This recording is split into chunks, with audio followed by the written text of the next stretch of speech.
Stillwater Critical Minerals is focused on bringing the next phase of low-carbon critical mineral supply to the famous and world-class geology of the Stillwater complex in Montana. So battery metals plus also platinum group elements and gold.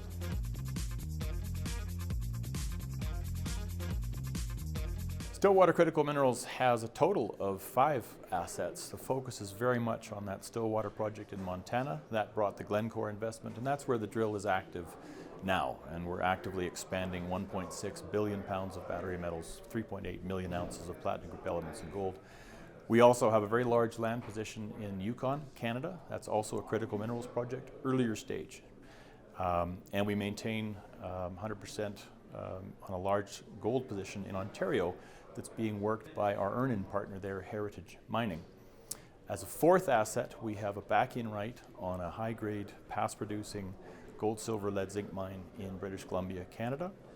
And we also have a critical minerals project in Alaska, the Duke Island project. As I said at the beginning, the focus is very much on that Stillwater project in terms of what we're working on right now.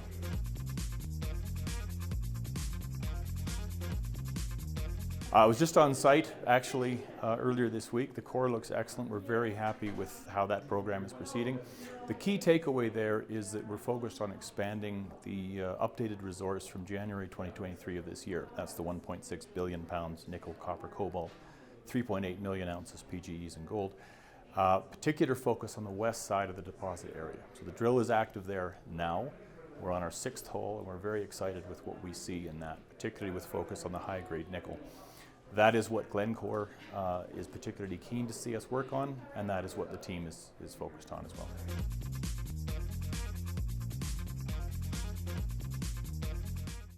Glencore has been a wonderful partner. They came in for a $4.9 million investment just in June of this year, and that is driving the drill program at Stillwater right now, obviously. 9.99% equity position, so straight equity. And that's, they've frankly been wonderful partners. They were on site just earlier this month.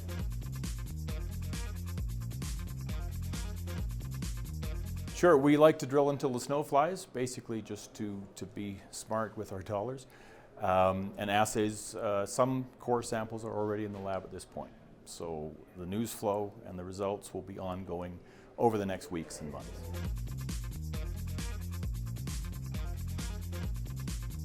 Well, I'm the constant element there in the company. I founded in 2007. I have a strong background in mining reaching back to 1990, and I got to very much like the growth stage junior exploration world.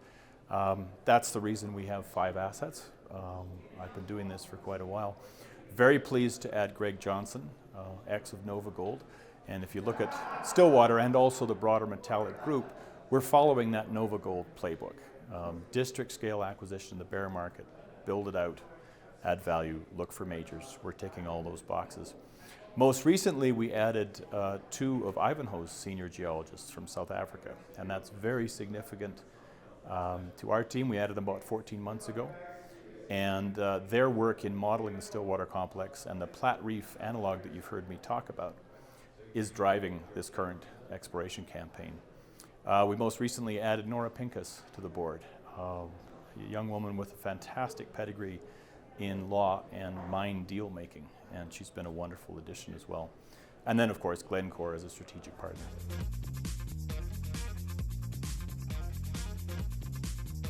The near-term catalyst is going to be those drill results, frankly, and also the results that I mentioned from the Kluane campaign, and I think what Heritage Mining is doing on their earn-in on our Black Lake Drayton project in Ontario.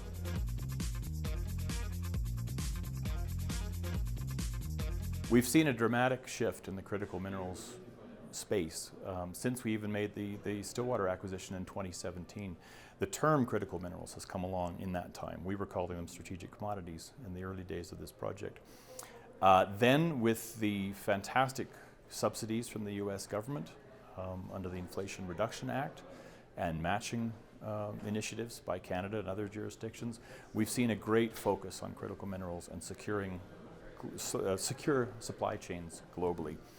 Key point for your viewers might be that we need to operate within borders now, within continents. America in particular, offshored mining activity. And they're recognizing now the need to onshore that quickly. So you can't just look at the global nickel market, for example, being our dominant commodity. You need to consider where that supply is coming from. Indonesia, largely controlled by China. Also a comparatively dirty ore type, that factors in as well. Who else makes nickel but Russia, and that's not a reliable source anymore. So the onshoring is the backstory here, and we believe that's recession-proof and should be a compelling pitch.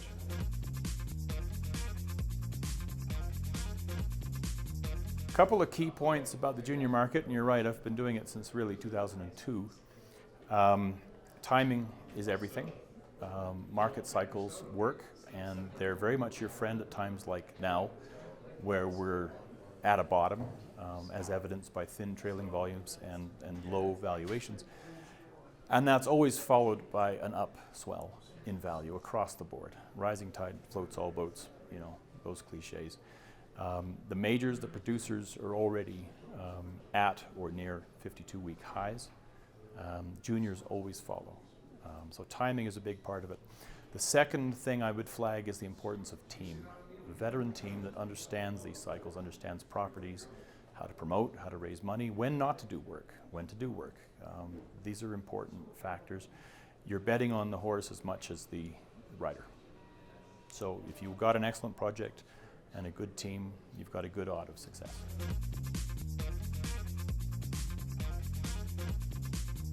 Watch us grow. This is world-class geology, wonderfully underexplored in an active and expanding U.S. district that's been producing critical minerals for over 100 years, since before they were critical. And we're very pleased to bring these giant South African models to the district. And I think we've got a long way to move up on the asset.